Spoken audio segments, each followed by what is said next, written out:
আমি কি জানতাম যে সে বিবাহিত?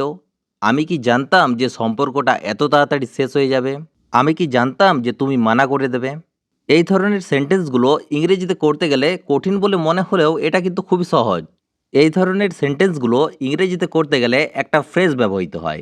সেটা হলো লিটল ডিড আই নো, যার বাংলা মানে আমি কি জানতাম, মানে আমার জানা ছিল না। এই ধরনের সেন্টেন্সগুলো ইংরেজিতে করার নিয়ম হচ্ছে প্রথমে লিটল ডিড আই নো, তারপর হবে পুরো সেন্টেন্স। কিছু উদাহরণ দেখে নেওয়া যাক। আমি কি জানতাম যে খাবারটা এত সুস্বাদু হবে? Little did I know the food would be so delicious. Little did I know the food would be so delicious. Next, আমি কি জানতাম যে সে মিথ্যে বলছিল? Little did I know that she was telling a lie. Little did I know that she was telling a lie. Next, আমি কি জানতাম যে সে বিবাহিত?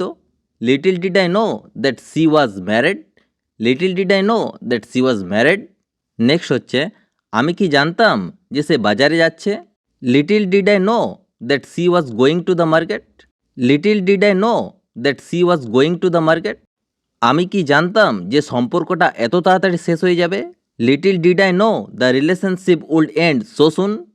Little did I know the relationship would end so soon. পরের sentence, আমি কি জানতাম যে তুমি মানা করে দেবে?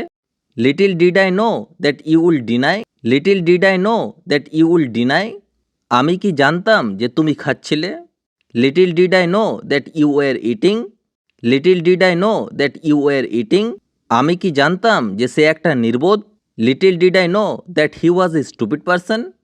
Little did I know that he was a stupid person.